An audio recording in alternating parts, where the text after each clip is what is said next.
parents ignored my call for help for 6 hours when I got in a car crash because they were busy with my golden brother. Years later, he dumped them, and now they are begging for my help. Karma hit them hard. Hey Reddit, I'm not really sure where to start with this. Writing this feels weird because it's bringing up a lot of stuff I've tried to move past, but I feel like I need to tell someone about it. Maybe writing it all out will help me process things better. So a little background first. I'm 24 now, but this story starts when I was 17. Growing up, I used to think my parents were awesome, like the kind of parents who made you feel supported and cared for no matter what. They were attentive, always involved in school events, and made sure I had everything I needed. But there was always this thing about them.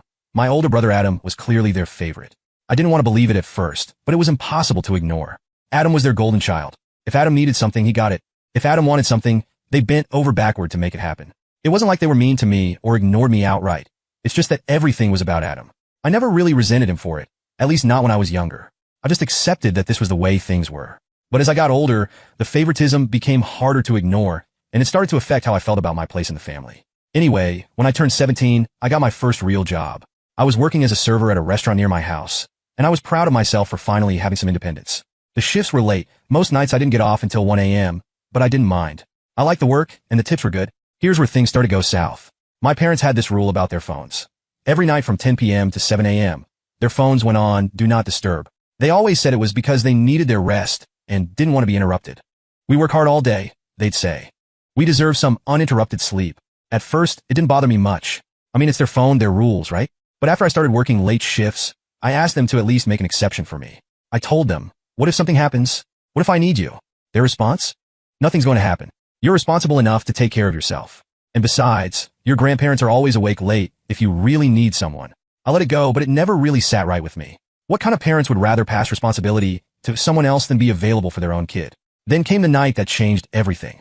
I was driving home from work after a long shift. It was one of those nights where everything had gone wrong at the restaurant.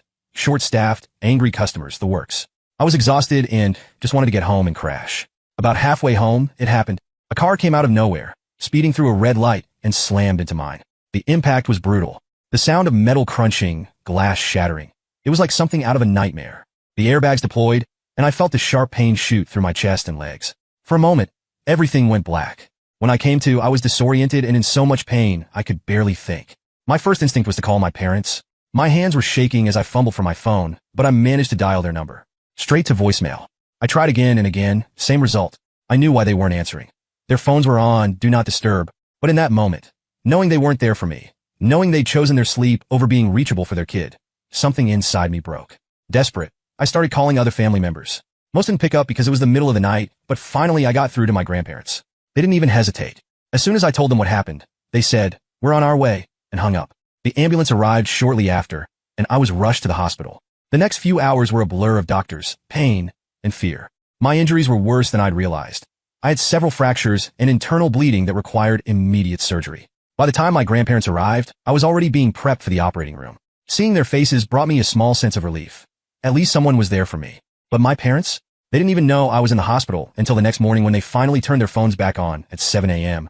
They called me in a panic. "What happened? Are you okay?" I told them everything. That I'd been in a car accident, that I'd been rushed to the hospital, and that I'd already had surgery. Their response? "We're so sorry. We had no idea." I was angry, but I tried to stay calm. "Why didn't you come to the hospital last night?" I asked. That's when they told me the real reason. Adam had a rough night, and we didn't want to leave him alone. You know how he gets? I couldn't believe what I was hearing. My parents had chosen to stay home with Adam because he didn't like being left alone while I was lying in a hospital bed, scared and in pain. To be honest, I don't remember much about the rest of that day.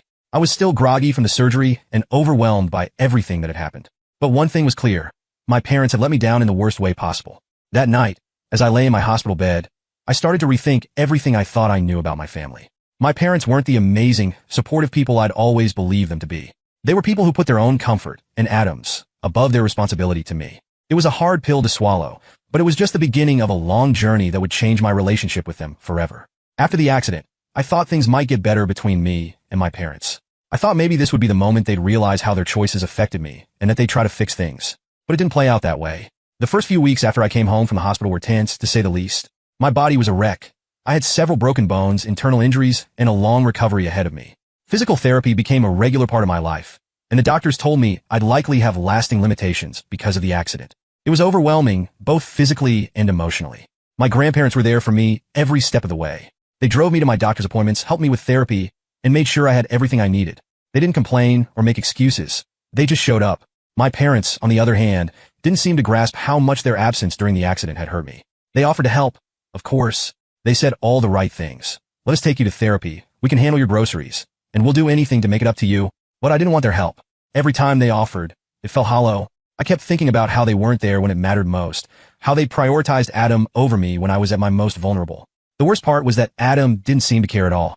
He barely acknowledged what had happened to me. When I first got home, he gave me this half-hearted, hope you're feeling better, and then went right back to whatever he was doing. I tried to let it go, but the more I thought about it, the angrier I got. Adam was 20 at the time, more than old enough to be left alone for a few hours. But my parents acted like he was a toddler who couldn't handle them being away for one night. I asked my mom about it once just to see if she understood how messed up the situation was. Why didn't you come to the hospital that night? I asked her. You could have brought Adam with you if you didn't want to be alone. Her response made my blood boil. He wasn't in a good place that night, she said. You know how sensitive he is? We didn't want to upset him by leaving. I couldn't believe what I was hearing. My parents had literally chosen Adam's comfort over my safety and well-being. How was that okay? Over time, the distance between me and my parents grew. I stopped talking to them unless it was absolutely necessary. I didn't want to hear their excuses or their apologies. I threw myself into my recovery instead. It was a slow, painful process, but I was determined to regain as much independence as possible. My grandparents were my rock during this time. They supported me without question, showing up to every appointment and cheering me on when I made progress. They even started subtly calling out my parents for their behavior. My grandma, who's usually the peacekeeper in the family, pulled my mom aside one day and said, "You need to do better by her. She's your daughter, not an afterthought." But my parents didn't seem to take it seriously. They kept insisting they'd learned their lesson and that they'd never let something like this happen again. To be fair, they did change their phone policy after the accident. My siblings told me they now answer their phones at all hours, no matter what. But for me, it was too little, too late. Things finally came to a head a few months after the accident. My parents sat me down for a family meeting, something we hadn't done since I was a kid. They started with the usual apologies. "We're so sorry for what happened," my dad said. "We didn't mean to hurt you," my mom chimed in. "We love you, and we just want to make things right."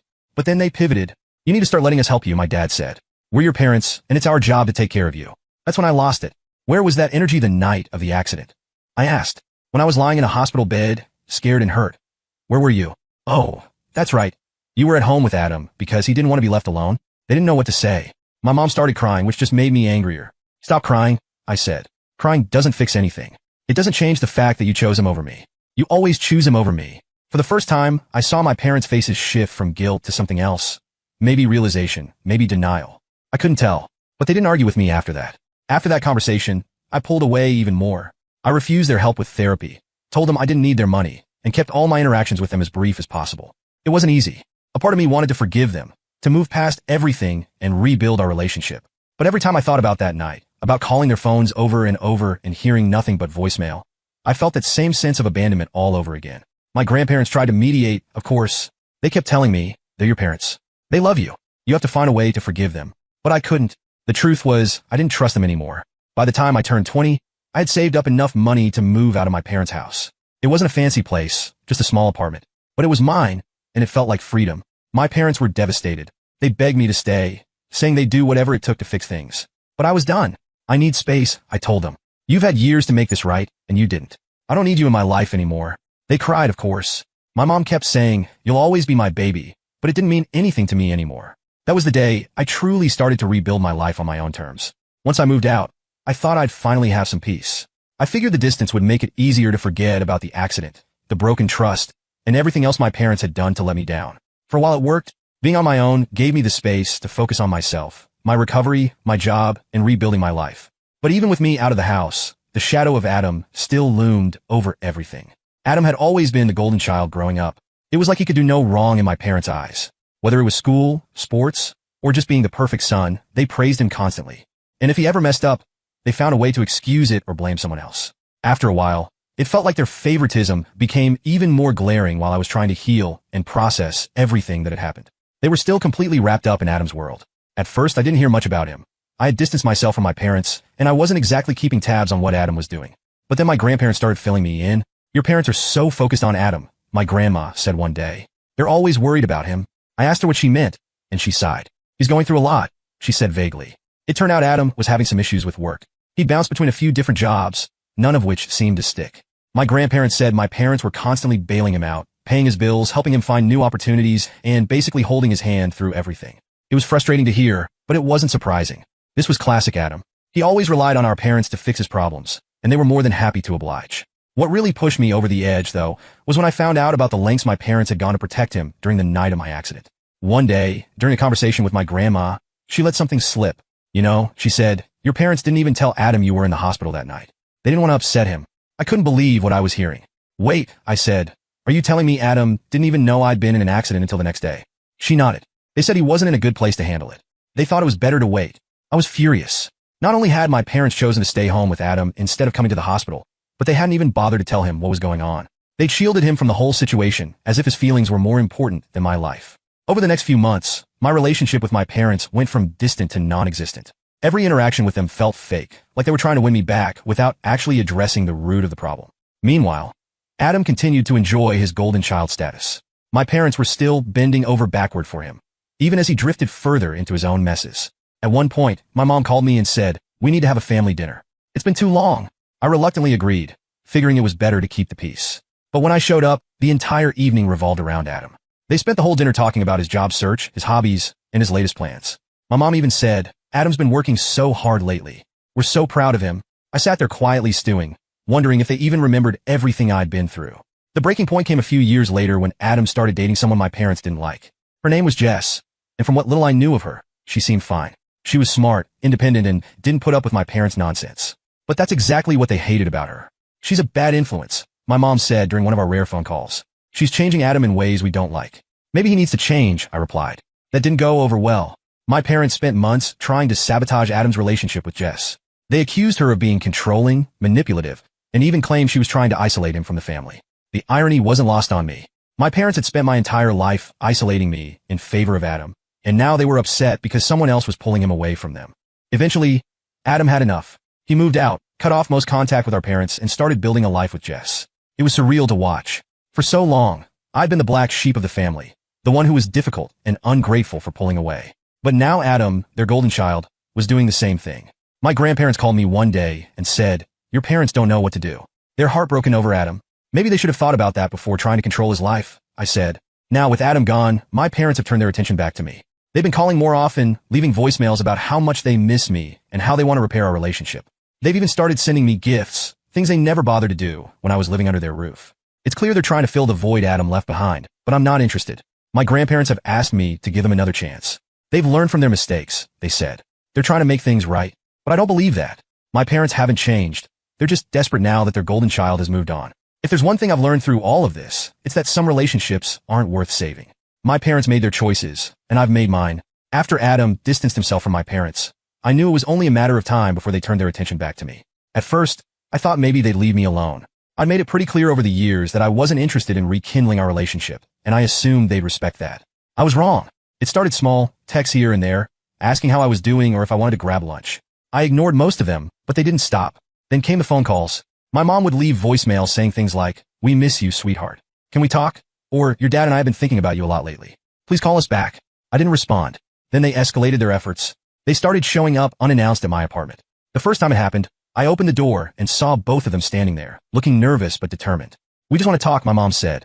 I stepped outside, closing the door behind me. I wasn't about to let them into my space. What do you want? I asked, keeping my tone as neutral as possible. We miss you, my dad said. We know we've made mistakes, but we want to fix things. Can we start over? I stared at them, trying to process what they were saying. Start over? How do you start over with people who've spent your entire life prioritizing someone else? You can't just show up here and expect everything to be fine, I said. It doesn't work like that. My mom started crying, which wasn't surprising. She always cried when things didn't go her way. We just want to be a family again, she said through her tears. I shook my head. You made your choices a long time ago. I've moved on. They didn't have much to say after that. They left, but I could tell it wasn't the end of it. My grandparents got involved next. They called me one afternoon and said, your parents are trying so hard to make things right. Can't you just give them another chance? I sighed, trying to keep my frustration in check. They're only trying because Adam isn't around anymore, I said. If he hadn't left, they wouldn't care about me. That's not true, my grandma said. They've always cared about you. They just made mistakes. Mistakes? I repeated. Grandma, they abandoned me when I needed them the most. They've spent my entire life catering to Adam while treating me like an afterthought. That's not a mistake. It's a pattern. She didn't have an answer for that. The gifts started coming next. Random packages would show up on my door. Clothes, books, gift cards. Once, they even sent me a care package with my favorite snacks and a handwritten note that said, we love you and hope you're doing well. It was strange. My parents had never been the kind of people to show affection through gifts, so this felt forced, like they were trying to buy my forgiveness. I didn't know what to do with the stuff. Part of me wanted to throw it all away, but another part of me felt guilty. I ended up donating most of it just to get it out of my apartment. The turning point came when they showed up at my grandparents' house during one of my visits. I've been having dinner with my grandparents, enjoying the peacefulness of being around people who actually cared about me, when the doorbell rang. My grandpa went to answer it, and I heard my mom's voice. Is she here? We need to talk to her. My grandpa hesitated, but my grandma told him to let them in. I froze as they walked into the dining room. My dad looked uncomfortable, and my mom had that overly apologetic expression she always used when she wanted something. Can we talk? She asked, looking at me. I put my fork down and leaned back in my chair. Talk about what? About us, she said. We want to fix things. We want you back in our lives. I glanced at my grandparents, who were watching the scene unfold in silence. I could tell they wanted me to hear my parents out, but I wasn't sure I had it in me. Why now? I asked. Why is it so important to you all of a sudden? Because we love you, my dad said. We always have, and we realize now that we've made mistakes. There was again mistakes. They always used that word to downplay what they'd done, as if abandoning me during one of the scariest moments of my life was just a little slip-up. It's not about mistakes, I said. It's about trust, and I don't trust you anymore. My mom started crying again. We've changed, she said. We know we weren't there for you, but we're trying to be better. Why didn't you try to be better when I was 17? I asked. Why did it take Adam leaving for you to care about me? They didn't have an answer for that. After they left, my grandparents tried to convince me to give them another chance. They're trying so hard, my grandma said. Don't you think they deserve some grace? Why should I give them grace when they've never given me any? I replied. They've spent my entire life putting Adam first. They're only coming to me now because he's gone. I'm not a replacement for him. My grandpa nodded thoughtfully, but didn't say anything. I could tell he understood where I was coming from, even if he didn't agree with me. Since that night, I've been even more firm about my boundaries. My parents still reach out occasionally, but I rarely respond. I've made my decision, and I'm sticking to it. They want me back in their lives, but they don't want to do the real work it would take to repair our relationship. They just want things to go back to the way they were, where I accepted whatever scraps of attention they were willing to give me. I'm not interested in that. Over the years, my parents' efforts to bring me back into their lives haven't let up. At first, it was occasional texts, phone calls, and gifts. Then it turned into more desperate gestures, like showing up unannounced or trying to guilt me through my grandparents. At this point, I've accepted that they're never going to stop trying. But I've also accepted something else. I'm not going to let them back in. I know that sounds cold, and maybe it is, but I've spent too much of my life being second place in my own family. I've built a life for myself that's stable, peaceful, and free of their emotional manipulation. Letting them back in would mean opening myself up to the same hurt all over again, and I'm just not willing to do that. The latest chapter in their campaign to reconnect happened a few weeks ago. My mom sent me a long, emotional email. She talked about how much they missed me, how they regretted the way they treated me, and how they wanted to start fresh. She wrote things like, "We've learned from our mistakes, and family is too important to let these misunderstandings come between us." What struck me most was a single sentence near the end. "We just want to make things right before it's too late." I stared at that line for a long time. What did they mean by too late? Were they worried I'd cut them off permanently? That I'd never forgive them? Or were they realizing that they were getting older and might not have as much time left to fix things? The truth is, I think it was all of the above. After reading the email, I decided to sit with my feelings before responding, or deciding not to respond at all. I didn't want to react out of anger or guilt, and I needed time to process what they were really asking of me. As I thought about it, I kept coming back to one question. Why now? The pattern was impossible to ignore. They didn't reach out after the accident because they were too busy with Adam. They didn't try to fix things when I moved out because they still had him around. It wasn't until Adam left them that they started trying to mend fences with me. Even now, their efforts felt less about truly repairing our relationship and more about filling the void Adam had left. They didn't want me back because they valued me. They wanted me back because they needed someone to replace him. The thing is, I don't owe them anything. That's been the hardest part to come to terms with. For years, I felt this nagging guilt, like I was the one being unreasonable for refusing to forgive them. I kept thinking, what if they really have changed? What if I'm the one holding on to the past? But then I remind myself of everything they've done, or rather, everything they didn't do.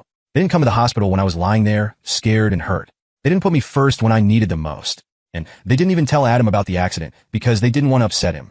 Those aren't the actions of people who truly value you. Those are the actions of people who are comfortable putting you last. Recently, my grandparents asked me if I'd consider sitting down with my parents to clear the air. They really want to make things right, my grandma said. They're willing to do whatever it takes. I've heard all this before, I told her. They always say they want to make things right, but they never address what they did. They just want to sweep it under the rug and pretend everything's fine. My grandpa chimed in, saying, "But don't you think it's worth giving them a chance? People can change, you know." "Sure, people can change," I said, "but that doesn't erase the damage they've already done, and it doesn't mean I have to let them back into my life." They didn't push me after that, which I appreciated, but I could tell they still hoped I'd change my mind. The truth is, I've already moved on. I have a good life now, I've found a job that accommodates my physical limitations and allows me to live comfortably. I've built a small but solid support system of friends who actually care about me. And most importantly, I've found peace. Letting my parents back in would jeopardize all of that. It would mean reopening old wounds and putting myself in a position to be hurt again. I'm not willing to do that, no matter how much they beg or how guilty they try to make me feel. I know some people might think I'm being too harsh. After all, they're my parents, and they've apologized for what they did. But an apology doesn't automatically fix everything. It doesn't undo years of neglect, favoritism, and betrayal. As for Adam, I haven't spoken to him in years. I hear bits and pieces about him through my grandparents. Apparently, he and Jess are still together, and they've built a life of their own. From what I can tell, he's happy, and honestly, I'm glad. He was as much a product of my parents' favoritism as I was a victim of it. I don't hold anything against him anymore, but I also don't feel the need to reconnect. We lived in two completely different worlds growing up, and I don't think there's enough common ground between us to rebuild a relationship. So where does that leave me and my parents? Nowhere really. They're still trying, and I'm still checked out. I don't hate them, but I don't love them the way I used to either. They're just people I used to know, people who made choices that I can't forgive. I've accepted that, and I'm at peace with it. If there's one thing I've learned through all of this, it's that family isn't defined by blood or titles. Family is about trust, support, and showing up for each other when it matters. My grandparents are my family. My friends are my family. My parents? They're just part of my past. Thanks for reading, Reddit. If you're in a similar situation, I hope this helps you feel less alone. And if you made it this far, thanks for sticking with me. Take care.